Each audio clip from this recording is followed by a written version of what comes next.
Good afternoon, everyone, and welcome to the TecHome Reports from the Field luncheon session.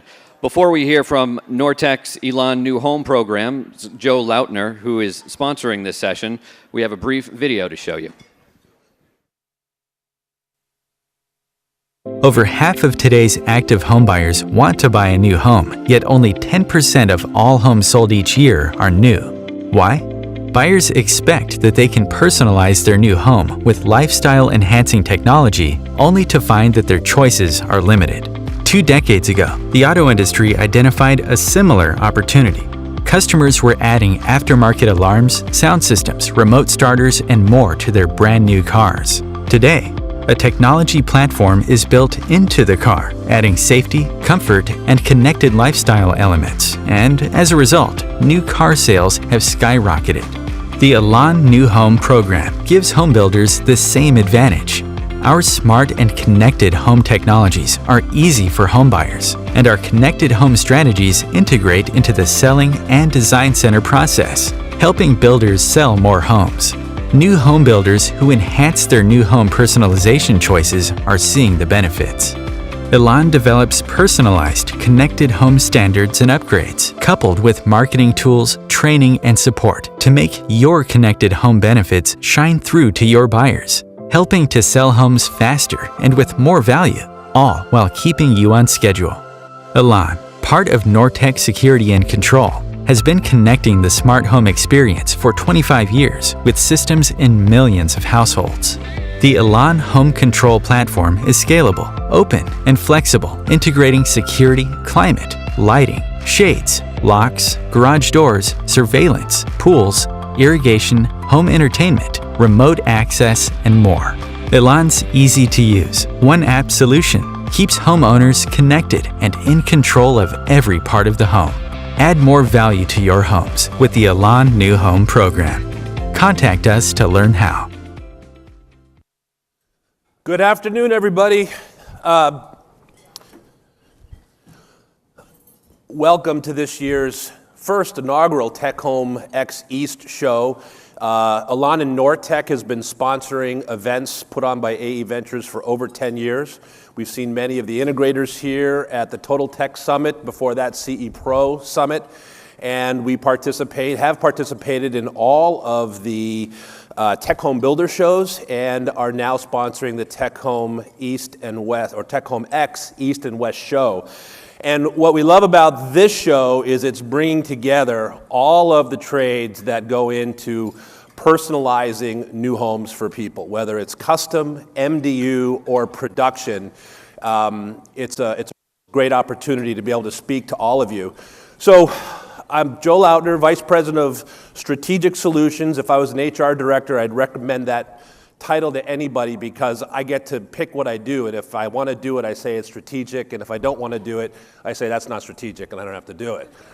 So the good part about this is builders and new homes are very strategic for us at Nortek.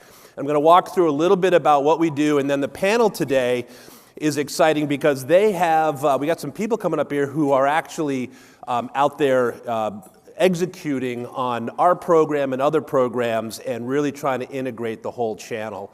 So if I get this thing to work, so there's 3 things really that we want to have you walk away with. One is the connected home lifestyle is an experience. And it's very important that you put all of the marketing and the effort of helping someone live in a connected home and deliver it as an experience. The second thing is you want to integrate it into the organic process that goes into building any home, production, custom, MDU. You want to make sure that it's in there and it's integrated so that if you're a production builder, how many production would consider themselves production builders here? I think it's pretty low because of the area. Involved in custom homes? Okay. So whatever the case is, when you're introducing what you do for a homeowner, which we're all ultimately serving, making sure that it's integrated into the selling process is a better experience. It delivers a better experience from staying on schedule, and your end result is going to be really something that you can be proud of and your homeowner's going to love. And the last thing is you want to make sure you tell a story. So our story is we want to help you sell more homes. And we want to help you offer solutions targeted to your client, whether it's high volume, multifamily, or custom. And we've spent about 16 months so far.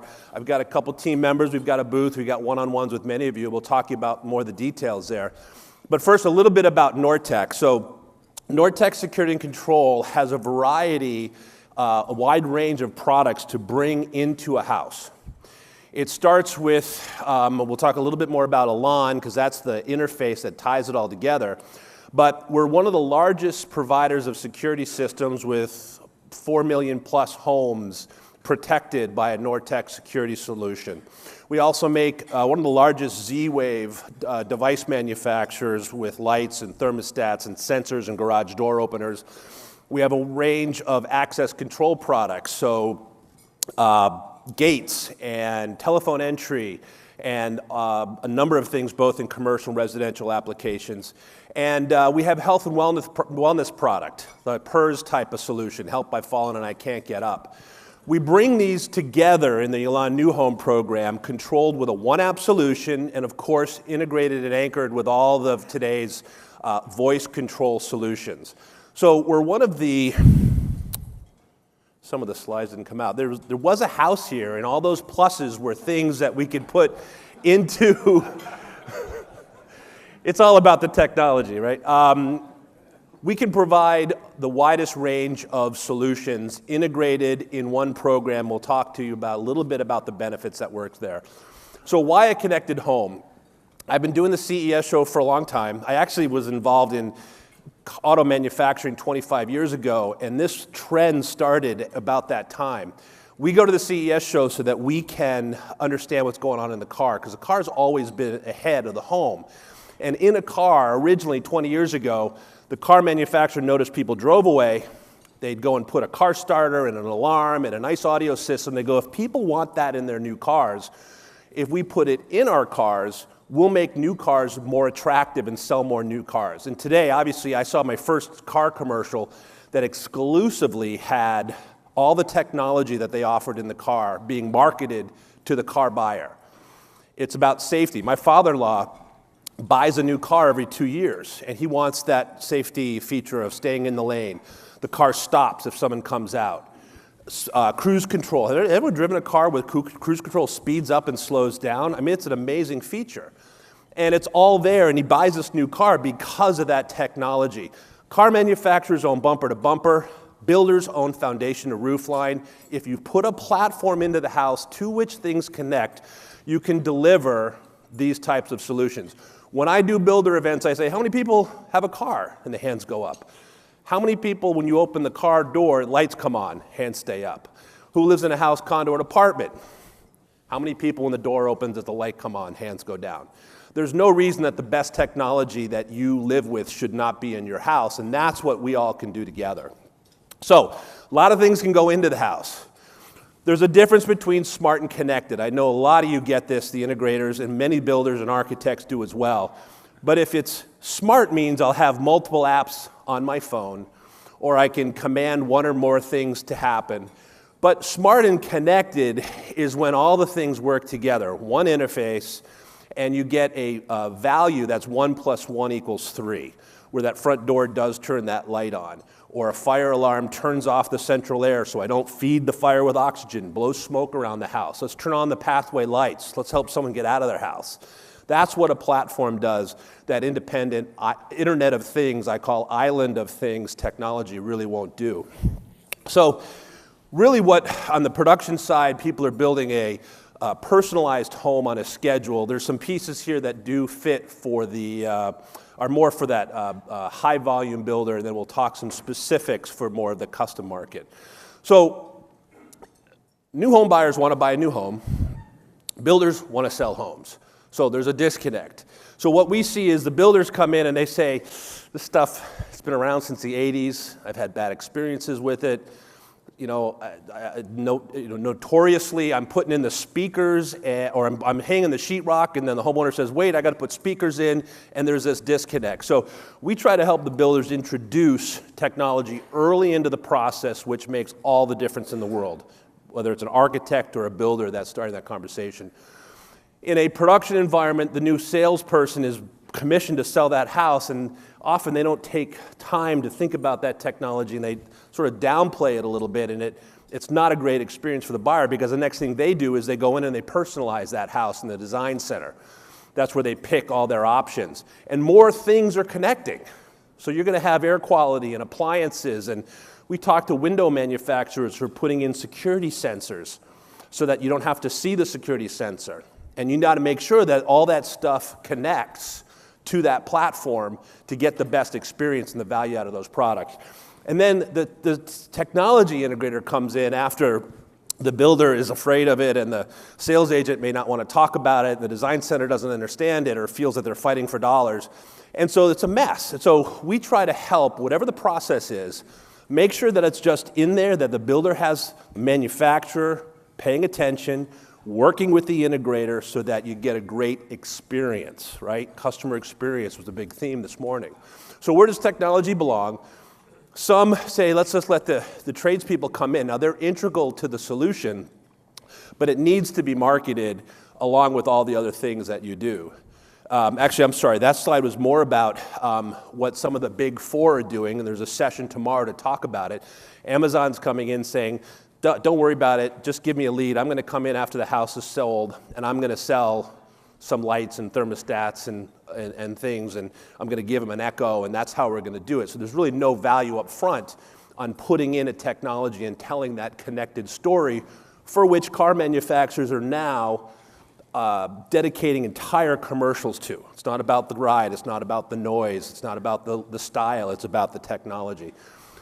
Tradespeople come in, but oftentimes tradespeople will put it in. They're not really engaged with the customer, so they don't know about how to connect the light switches and then the thermostats and the security. That's where the integrator partnership comes in. And lastly, people want to move into a finished home and enjoy it. They don't want to have to come in at the end and do it. So our program helps builders. On the custom side, we help put a budget together for a base standard and talk through what you can do for an upgrade package with your integrator partner. We connect you with an integrator network or can work with your integrator, quality integrators. We help with sales and marketing collateral. We have examples of that at our booth. This is something when you're handing out the information on your company, you can hand to a prospect so they start that conversation. Get it on the plans. Right? There's a variety of things that you will benefit from, none the least just not battling with the guy trying to hang speakers when you're putting sheetrock up there. We help train this agents in the design centers and keep things on schedule. Basically, we want to help you tell that story. So a standard package might be something like some light switches, thermostat, video, doorbell.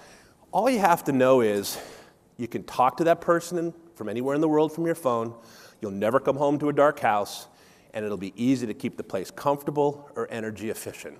Those are nice things to have built into the house, right? So you got your lighting, you got your video doorbell, and you got your thermostats. But now this stuff will work together, and that's when you start to have this one app, control, and voice. So have a package, an upgrade, peace of mind package. Door lock, garage door opener, camera, and a light switch for the garage.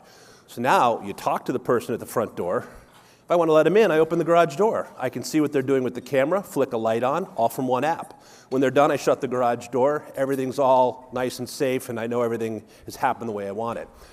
When you add security, talk to the person, open the door, verify, close, and then rearm the security when you're done. And what's interesting is when you start to integrate the lifestyle of music with life safety, you can offer a music package that not only provides great access to cloud content and sounds great and you'll have great entertainment value, but your intercom and your security alerts can also use those speakers to enunciate. So now you're connecting your security and your intercom to the speakers. You're providing more value when these things connect. And of course, we can go on with dedicated home theaters, and we do homes, some of the largest homes in the U.S. We're doing one right now in Los Altos Hills that's got this 60 by 80 glass wall that opens on these two aircraft hangar doors. So, the sky's the limit with what you can do with the technology.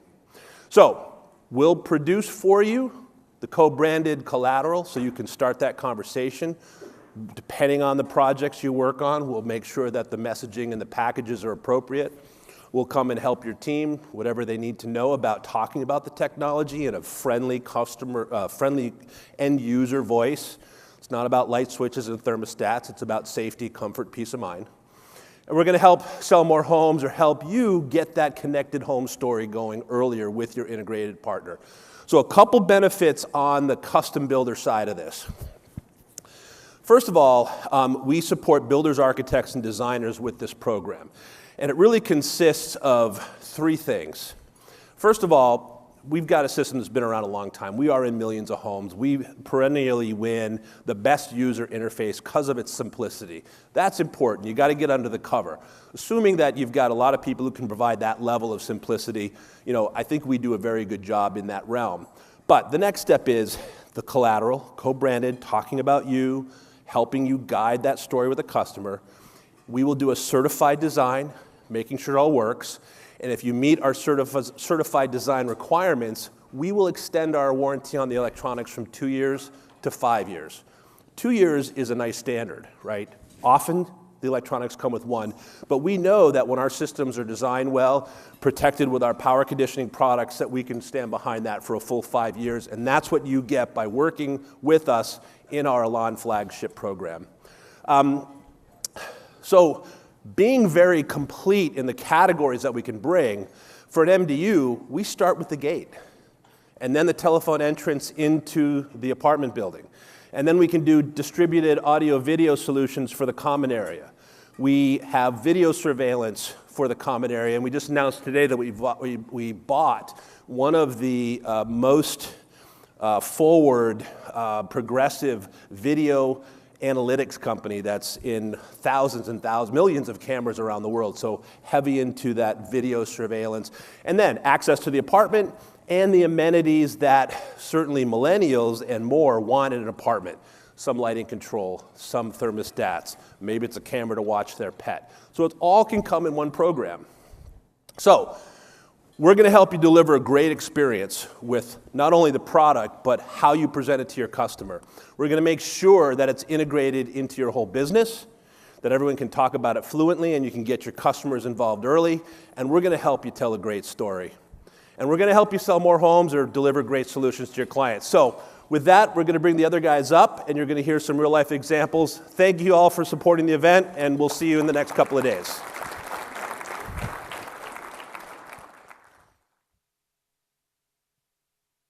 Thank you very much, Joe. Appreciate it. Well done. Good afternoon, everyone. Hope you're enjoying your lunch and your morning so far. We're going to show you some TecHome reports from the field. We do have some other speakers who are making their way to the stage from somewhere. I had corralled them earlier, but so easy to lose people here. But that's all right. I have time to kill anyways. So we'll get going. TecHome reports from the field. Our purpose today is to highlight top use of tech across a wide array of projects throughout the East and offer you tips on how you can capitalize on those opportunities with your buyers. So there we go. We'll take you across a tour of some interesting projects that these folks have been involved with, and we'll show you some other interesting projects that have involved tech over the last couple of years as well. So we'll have a nice panel discussion here. We'll be taking some video tours throughout the next 40 minutes or so as well, and if time allows at the end, I'd love to have you guys ask some questions if you do have any about the projects, the tech, or the processes that these folks used. So my name is Tony Consiglio. I'm with AE Ventures. We have our panel here, and I'd like to introduce themselves briefly. Hi, I'm Bob Dykens from Glastonbury, Connecticut. Glastonbury Housesmith is my company. What I strive to do is build a very airtight home, which is the starting platform of energy efficiency, and then put the latest equipment inside it to create a very healthy and low-impact home for the environment and the customer. I'm Daniel Solly, owner of Digital Logic Systems out of Atlanta, Georgia. We do full home integration, connected home from houses to 3,000 square feet up to, we finished a house, 46,000 square feet where we control all the lighting, all the audio throughout. So we focus on bringing everything together in the one app. We're an ELAN dealer. It's like Joe was covering. So My name is Bret Jacob. I'm the Director of Builder Services. I run Nortek's ELAN New Home program with Joe, and my job is to interface directly with builders, architects, and designers and help you establish standards and options and kind of implement the things that Joe was talking about earlier. All right, so Daniel, I think we'll start with you here and take us through one of your projects here that you've used some interesting pieces of tech in. So tell us a little bit about this home that you were involved with in Roswell, Georgia. So this house, we came in the project, it had burned mostly to the ground. Their fireplace had failed, and inside was just totally devastated. So the process, when we started the process was through the architect, introduced us to the homeowner, and we worked with the builder to first figure out, now that the house is essentially going to get rebuilt, what do we want to do? What do we want in this house? And for this homeowner, audio was number one priority. He had audio and videos and TVs. We have a TV in every room in the house. So we started with the audio surround in the living room. We did surround downstairs, and then the theater. We put everything in a rack remotely so that we could control it. He could have, use the ELAN app to be able to access all the systems. We didn't do any lighting control here. It wasn't really a big priority lighting-wise, but the security, the control of all the audio, video, and distributed audio was kind of a major thing for him. And you mentioned that you got involved early on talking with the architect and builder and buyer. How important is that, and as you're going forward and deciding how you're going to use what you put into the home? I think in the later slides we have some pictures of what the rack looks like, and the amount of wire that we ran in this house to connect everything was a lot. So the fact that we were able to get in early and coordinate before the walls went up, all of that wiring really made it possible for us to have speakers in all the rooms, for us to have a strong Wi-Fi signal throughout with different repeaters. So that is critical for us. The earlier we can get in, and I can't stress that enough with architects, designers, and builders to reach out to guys like me and digital designers to get in early. All right, so let's run through some of the tech that is in this home. Excuse me. You went with the ELAN G system in this house. So how does this connect to the whole home, and what flexibility does it provide the integrator and troubleshooting too? So the troubleshooting is great. We have remote access. As an integrator, we can get in, reboot the system. We also pair it with power control in the rack.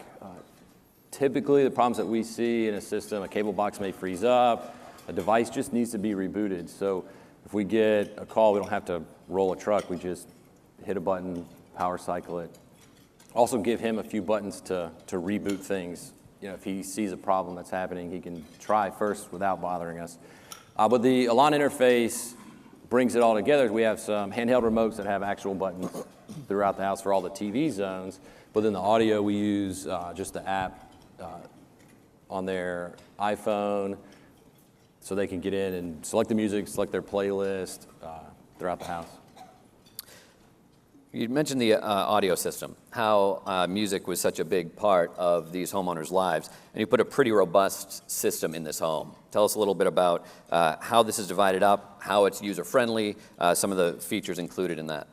So in that, we've got the 3 surround areas. So the theater, he didn't have a theater previously, and being a big TV and audio guy, he was able to square off a space down in the basement that we could turn into a full theater. And we've got surround in the living room, but everything needed to be clean and tucked away. So we did in-ceiling, we did Nile speakers in-ceiling, and we did an in-wall sub. And he kind of fought me on this because he's like, there's no way an in-wall sub is going to sound good. And when I tell you this guy listens to this music loud, he cranks it. I get in trouble from his wife sometimes because he's like, look, you need to tell him to turn this thing down. I can't control that. And that's the integrator's problem now. Yeah, exactly. It's always our problem. But so we've got the handheld remotes for all the TV areas, and then the audio in the master bath constantly has music on throughout the house. If he's at the house, he's got music on, or a TV if he's working in the office. So with the app, he can set all the zones, turn on the music, turn on his playlist. He uses typically a Pandora stream, so he'll pick, on the weekends, it's usually like Margaritaville, that's playing, and And we did in-ceiling speakers in the master and master bath as well. So. How about the home theater? There's a nice looking home theater in this. Yeah, so the home theater, we went with a JVC projector. He wanted to really be able to sit down, and initially his wife and they couldn't really figure out how much they would use the theater. And I was like, we have this space, you're a huge audio video guy, let's talk about it. So we kind of kicked the idea around how it would lay out, how we did the seating, and in there, that's probably his most used space now. He'll go down, he works from home. So on his breaks, he'll turn on a movie or something like that. So Niles in ceilings for surround, in-wall, we did a huge in-wall sub in there, same thing. And along those same entertainment lines, not only inside the house, but some of that audio is also outside the house. What are some of the things that you can do if you're looking to install some of these outdoor entertainment features, and what are there any challenges as an integrator that you face in working outside the home as compared to inside the home? So yeah, definitely getting out of the house can be a challenge afterwards, right? If you haven't planned for it. We did, weatherproof speakers on the house, but there's detached from the house. There's a fire pit out, and the fact that he listens to music loud, his neighbors really don't appreciate the speakers on the house blasting really loud. So we pre-wired to the outside of the house so that we could bury the cabling and set rock speakers near the fire pit so that he could listen to music there at a reasonable volume without having to blast it from the house. So being able to plan ahead and get, like I said, wiring in place so that we're able to add those features detached from the house really was good. Now, you mentioned the wires and the racks earlier, and this is something that you might see in a home like this. What goes into this, and what can builders even learn from seeing a picture like this? The number one thing, like if you look at a rack and it doesn't look similar, at least the wiring is not organized, it's not clean, that would be a concern, right? Because we try to keep everything clean and wired and labeled so that if anything happens, we can service it properly, has good airflow. All of this equipment is controlled through the app, so they never have to touch the equipment. So there is no reason to put it in the living room in a cabinet that has a glass door on it where you can see it all the time. So many times I come into a house after it's already been pre-wired or there's no wiring, and we have no choice but to place the equipment in the worst visually location possible, and you don't ever have to touch the equipment. So it's important to know what your options are and to know that all of this stuff can be hidden, like we did here, in a mechanical room, tucked away, rather than in your living room or in a cabinet that's supposed to be nice. So if you plan for it, plan ahead. All right. Well, give us a few tips and takeaways that, in your experiences and with this house in particular, that these folks here can keep in mind to maximize and succeed in using some of what you've done. To me, the biggest thing and the most important thing that I've found over the years with working with designers, working with builders and architects is, you guys to find a good team. Find a good digital designer who knows what they're doing and partner with them and get them in early. Don't wait until the roof's on, framing's done, electrician is doing his rough-in walkthrough, and then call your low-voltage guy. Start early. We've even partnered in Atlanta. We did a house for a remodel company, and we did a great job with them. We've worked with them for years, and we started talking back and forth. And he found it so important, the relationship, early, that we're actually now putting our products into his shows, his design center. We've built out design center there so that when the clients come in, we work together. And we've partnered with ELAN on that design center, and we do showcase events where we can give a CEU class, and we bring architects, designers, and homeowners in to show them what's available.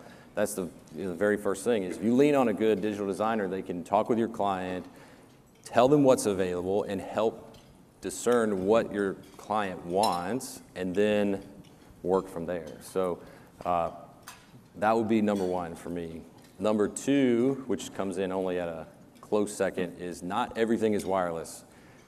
If I had like a penny for every time I hear a builder say, it's just wireless, we'll deal with it later. I would be on a beach with like an umbrella drink. But wireless has its place, and there's a great use for wireless. But even wireless devices need to be plugged into power. They need to be powered over an Ethernet device.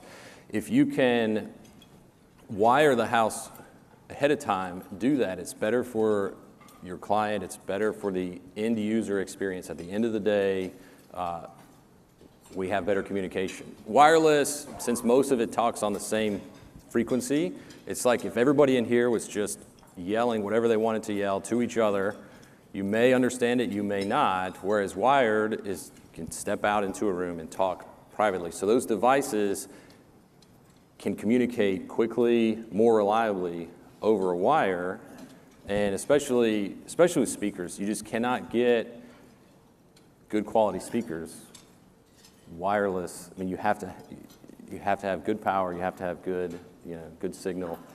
So wire for your stuff. And then lastly, to me, is setting an educated budget. Most of the time when we walk in, after we've gone through, here's all the things you can do, here's what it's going to cost, that's the first time the end user or the client has seen any numbers or any budget. So starting early gives you opportunity to figure out what you need to plan for, how you're going to get there, and then ultimately what it costs to really do that, so that you don't, I want to say like you don't run out of money at the end of the budget, but a lot of these things homeowners want, and when we come in at the end and we look at the budgets of the things that they want and they can't have these things, they get very frustrated with us. They also get frustrated with the designers and builders and look at them and say, hey, why didn't you tell me, why isn't this in the budget? Why are we not planning for this? We're building a new house. This should be included. So those are mine. All right. Well, thank you very much, Daniel, for your tips and taking us through your home and your great work. We'll take a quick video break here. Love to show you a video of a couple of recent developments in Boston. They're actually multifamily developments, but they're geared towards millennials. So even if you don't do any work in the multifamily space, you can still learn about some of the things that millennials are interested in and some of the things that these companies and projects have used to try and lure millennials into these apartments. So we'll take a quick video tour of these projects. Welcome to InkBlock, where luxury amenities, energy efficiencies, and community spaces are utilized to market to millennials. A big part of what we do is connecting residents, and technology is a way that we do that. But that wasn't always the way. InkBlock's new residences used to be home to one of Boston's oldest newspapers, the Boston Herald. Remnants of that are seen within the building's walls. Our wall coverings through our common areas are made of recycled newspapers. Managing partner Ted Tye says when National Development bought the 6-acre site in 2006, it preserved its history. A couple of cargo containers that form our mail room, huge 6-foot letters from the old sign of the Boston Herald newspaper that used to be here. But with that tribute to the old comes technology that's new. InkBlock residents can connect to a portal in that same mailroom using the internet. This is very simple. It's giving you whether you have a package available, tells you the weather, and tells you whether the MBTA is tied up or there's a traffic jam on the highway. And nearby, a high-tech projection screen showcases old black and white images of Boston's South End. Creating design edge and amenities that go with it are really what millennials are looking for. And they're willing to pay for it. Let's just say these state-of-the-art luxury units cost a lot more than the price of a newspaper. Rentals start around $2,500. Condos are priced from $500,000 to beyond $2 million. But residents get luxury amenities like keyless entry, an outdoor lounge with a SunBright TV, community kitchens with upscale appliances, and workout areas featuring fitness on demand. It's always there for you. Ty says millennials' demand for green living has also driven energy efficiencies at the Inc. block, like the combined heat and power or cogen system it shares with Whole Foods. So we worked together with them to create a system that takes the heat generated by the grocery store, by all of their cooling equipment, and captures it and uses it to heat and cool the residential apartments. There's also Energy Star appliances, electric car charging stations, and a bike sharing system called Hubway that uses solar power. Our renters and our buyers here are really very concerned about energy efficiency and the environment, and it's a question that we're often asked as people walk in the door. And that answer needs to be thought through carefully, because just across the way, another luxury multifamily development, Troy Boston, is using the same tricks to market to millennials. Right before I get home at night, it goes down to 65.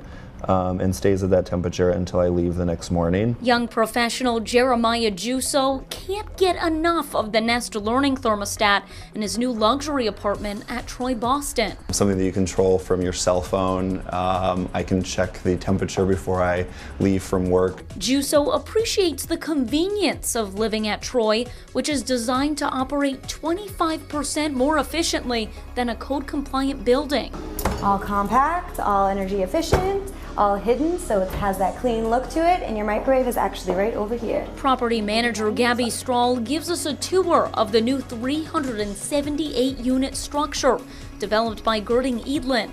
Come fall, it'll also use a 75-kilowatt combined heat and power, or cogen system. It's perfect for multifamily developments and uses waste heat to power the hot water system and heat part of the property. Strahl also takes us through the model units, which feature home control options like keyless entry and USB outlets. I think everyone has 10 chargers that they carry on them at all times, so it's nice just to have an easy way to charge everything while you're cooking or while you're eating or while you're just hanging out. The luxury apartments at Troy are on the smaller side and range in price from $2,500 to $4,500 a month.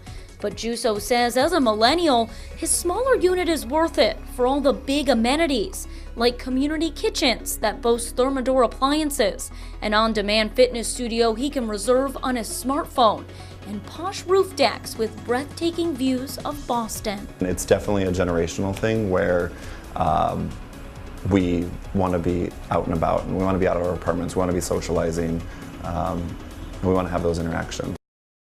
So some things here to think about when you're working with millennials, which NAHB says 36% of home buyers now are millennials. So they're a growing segment of this market. So you want to be able to think about what you can do to impress them with tech. So some of the things that we saw there and otherwise, smart thermostats, mobile device control, green living, and millennials will sacrifice space for tech amenities as well. And they'll also pay more for tech options. So some things to keep in mind is you're wondering maybe how to market to millennials or some of the things that they might be interested in. This will give you a place to start here. So we're going to move on to some other green living, and we'll talk with Bob here. And you have a couple projects that use similar methods, but are separate in styles. Yes, so there's two houses that we're going to show here. They have totally two different looks. The owners had two different uses for them. This house is a retirement retreat, looking for low maintenance and very low operating costs. What I did at the beginning to control that was start air sealing at the foundation, where I put on a material as a waterproofing protective cover on the foundation that is compatible with the air sealing tapes that you put on the outside of the house. In doing that, I'm saving all kinds of time and expense on trying to air seal and getting my crews on a procedure that they just know how to follow through to bring from one house to the next to streamline everything, which you can go from one style to the next and it doesn't change. Both these houses are wood structured buildings with full walkout basements. This house has 6 exterior doors and 34 windows. And the blower door test is met passive solar, a passive house. So it is easily achieved if the right procedures and materials go together on them. This house, the customer wanted to be the smallest carbon footprint possible. They wanted the house fire rated on the exterior. He wanted it clean and healthy for his family. And he kind of asked for every material to go into the house was manufactured in the United States, which that was probably the most difficult aspect of the whole project. Now, you talked a little bit about the air sealing, and how important is that to achieve what you're trying to achieve in your homes, and what are some of the things that we're seeing here that help you achieve that? So air sealing is the place you have to start. It's every builder's upcoming problem because blower door tests are going to get tighter and tighter and tighter. You need to be able to control the interior air to make it energy efficient. If you have uncontrolled situations, as with any device, you have unknowns that you can't control. So making your house as airtight as possible gives you that controlled environment. And then it's just the equipment that you put in and how efficient you wanted to get it and how control and what you need to do with it. The downside is, yes, you need to put in ventilators to change the air, but it's a small price for what comes afterwards. So here shows the waterproofing material. It's a green product. It's UV sensitive, or it's UV tolerant, so there's no ultraviolet degrading of it. So you can bring it above grade. Sealing tape sit on it, as the lower picture with the pipe coming out. You can see it's a zip wall system I use. The zip wall tape adheres right to the top of the foundation, which is filling up the largest leak in a house, which is in between your subfloor and first floor plate. Very hard spot to get because all the insulation on the inside is against the box and framing, not against the plywood. So that one aspect, you do it at the proper time, helps you a lot in your air sealing issues. Then there's a picture of, it's kind of not in the air sealing zone, but the foam in a foundation, that's a thermal mass procedure of doing a foundation where it puts 4 inches of foam in the center of the foundation. Many benefits to that. One is you don't damage the foam after it's placed. Insects can't get at it. It gives you a vapor barrier in the wall. And the biggest attribute to it is you have a thermal mass on the inside that is going to get to the temperature of the house and balance the temperature flow so it's keeping the house at a constant temperature with all that mass. Another aspect of your homes here, geothermal heat pump and a hot water circulator. What are they, and how do they compare to maybe more traditional systems? So now you have a house that's extremely tight. It's a new beast. They don't make heating systems small enough for it. We have a heating system. The typical heating system comes on. It's full force. Then the thermostat says the house is hot enough, and it cools down. These houses don't exchange air, so we need a modulating system. I like using the Water Furnace Series 7. It's the only modulating geothermal system. It only runs at what the house needs. So I can trickle charge when the house is up to temperature. It's a trickle charge to keep it there, where the system will ramp up and satisfy need. It runs longer to do this because it starts at a low speed. It filters the air, moves the air, balances things, so the house is much more comfortable keeping at a constant temperature throughout the whole house. But it also has a system that I can zone any room I want. So we have the flexibility for that. The other one is, or there's hot water recycle there, that the circulating pump for delivering hot water to the house is an on-demand use product. It learns your cycle of how you use your house and gets the water there 5 minutes before the faucet is anticipates to be turned on. It also sends the water, the cold water that's in the system, back to the hot water heater, so you're not putting water down the drain until it gets hot. And through these homes too, you can monitor and control their energy usage. Yeah. So this is a graph of the modern-looking house, the retirement home.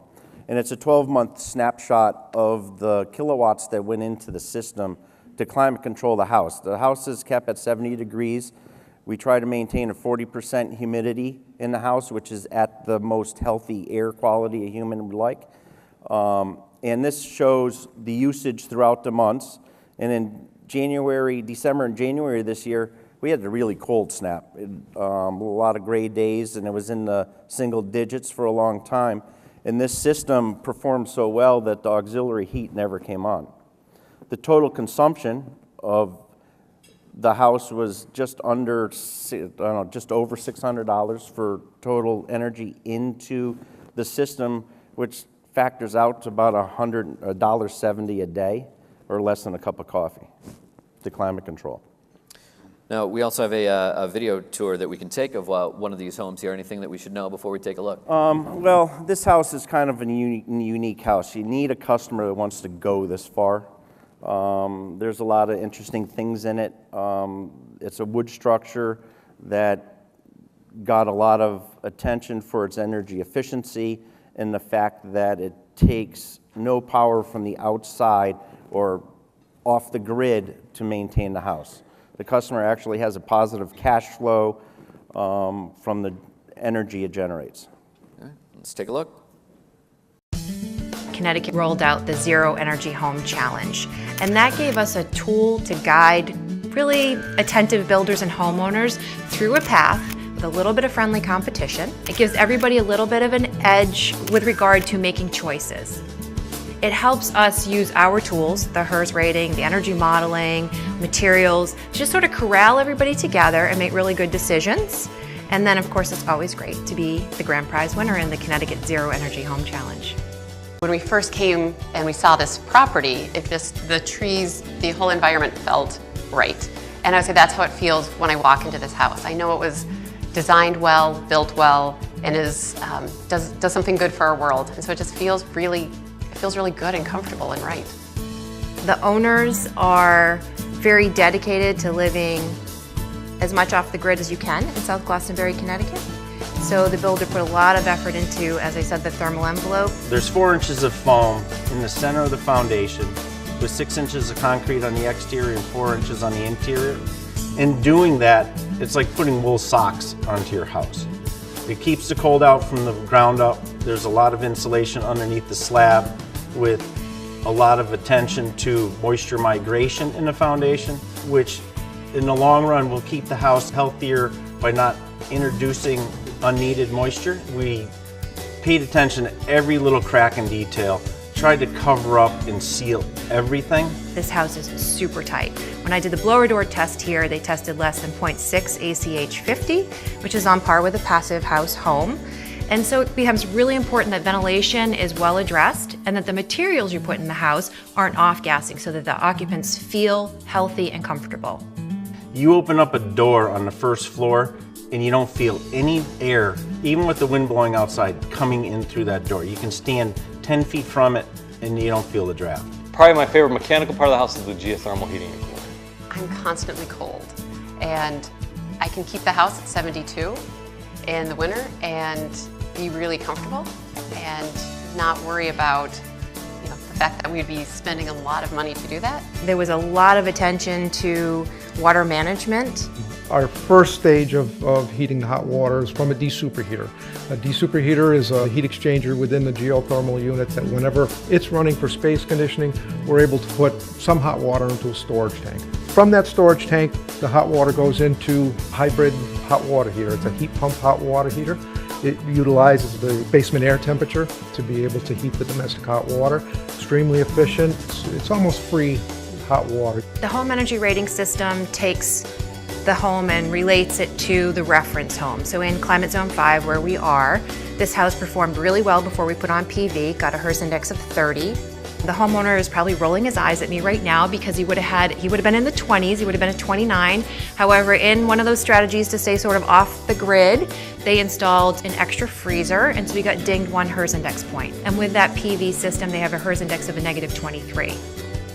All right, so we've seen a couple of great examples of how you can create an energy efficient and healthy home. So what are some of the things that the folks here can think about in trying to find success in those same areas? So you got to start from the beginning.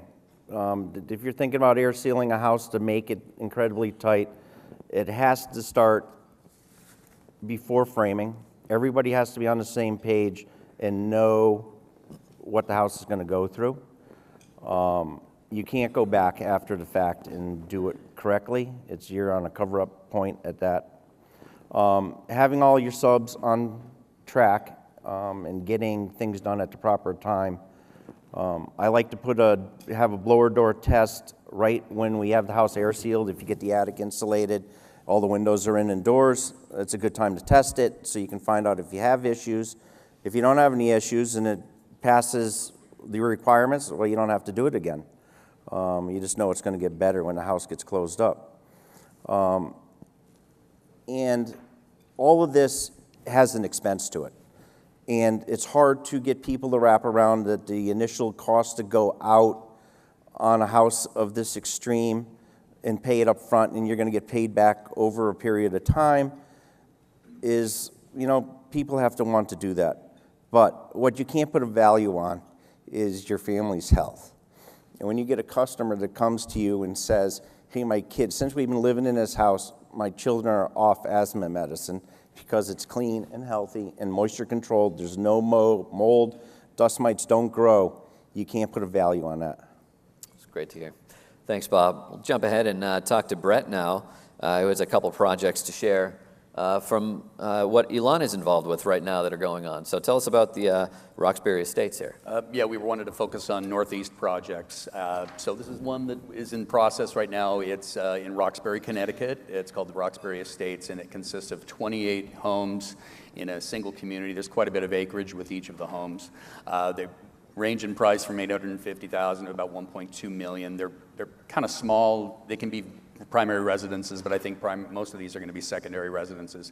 And the standard tech package that we were able to sit down with the builder and kind of negotiate was, obviously the low voltage infrastructure and a reliable network, security system, climate control, lighting control. There was a pool, and we'll show you pictures of the home here in a minute, and so a Pentair control system, pool and spa controlled by ELAN, and integrated door lock. And it was coming to this package was a process, and it always is. When we sit down with a builder or a developer to help them come up with their standard tech package, there are a lot of factors that come into play. One of them would be, the size of the house, obviously, and the price of the home.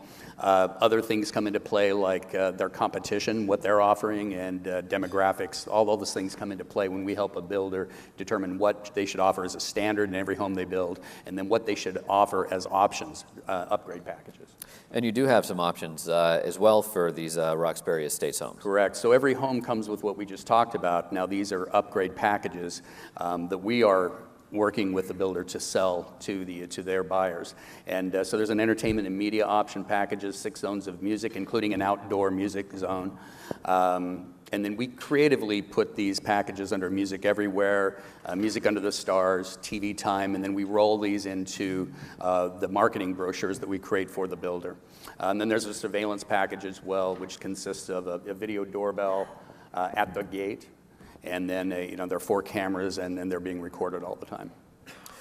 You mentioned that you sit down with the builder, you talk about what goes into the standard package, and then you also have these other option packages. What is the process like where you're trying to decide what belongs in a standard and what other options that you should be offering? Well, the standard package is really based on what the builder thinks that they will invest in, because really that's going into the price of the home that will help sell the home. Right, and that's really what the standard is designed for. The most important part of the standard is really choosing the platform. Pick the platform that best connects to the things that you want to implement into the home, and that's our number one goal, is to establish the platform. And then at that point, you can add. It's easy to add other features. The secret to what we're doing really is it's not rocket science, but it really is. These are lifestyle amenities. They're not product choices. So when somebody wants a music everywhere, it's pretty self-explanatory. If somebody wants a safe and sound package or a comfort and convenience package, those are self-explanatory, and they're lifestyle amenities that the buyer chooses. And it's not so much of a product-based decision, it's really a lifestyle-oriented decision. We do have a couple pictures here. This is the pool you had mentioned. Mm-hmm. And we have a couple more, and these are what's... beautiful homes. Yeah. Very nice. Right. You also have this project that you're working on as well. Yeah, New York City, and we just happen to have 3 projects going on right now in Manhattan, and this is a remodel. The other 2 are new construction, so there's always challenges in a remodel.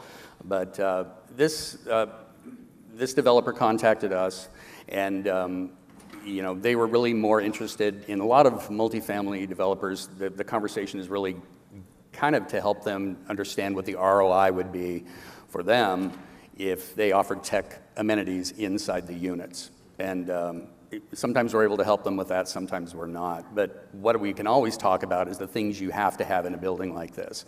So if you have a parking garage, you need to have a gate. If you need to have access control. Your insurance company will require that you have surveillance cameras. If you don't have a 24-hour manned concierge, then you'll need a telephone entry system. And what we can do is then that, again, talking about the platform, in the building itself, we can establish the platform into the building, and then adding things like audio, video switching, in the common areas. That's a pretty easy thing to implement at that point.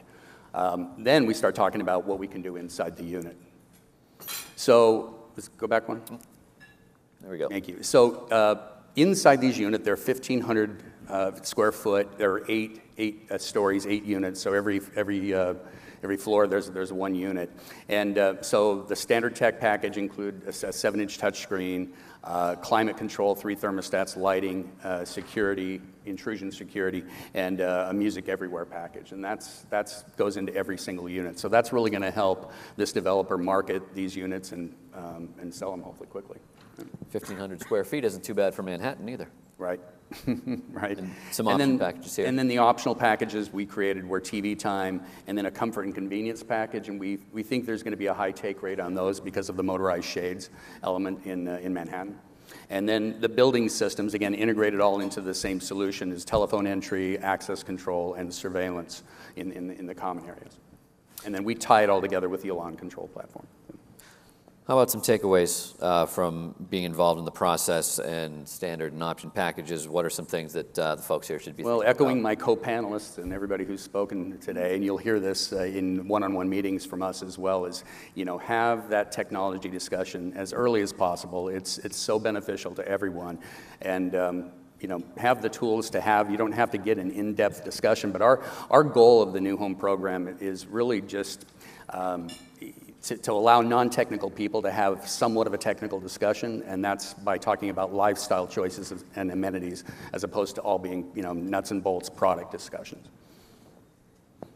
And builders and specifiers, we're seeing it every day. You can differentiate your product from your competitors with technology, and there's these are lifestyle enhancing things, and there's nothing that can personalize a home for somebody more than technology.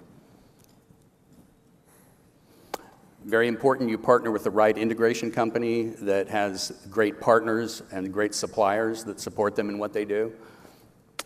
And and again, choose a platform. We keep getting to the platform because at some point, everything is going to be connected together into the home. Right now, I think people are used to having multiple apps.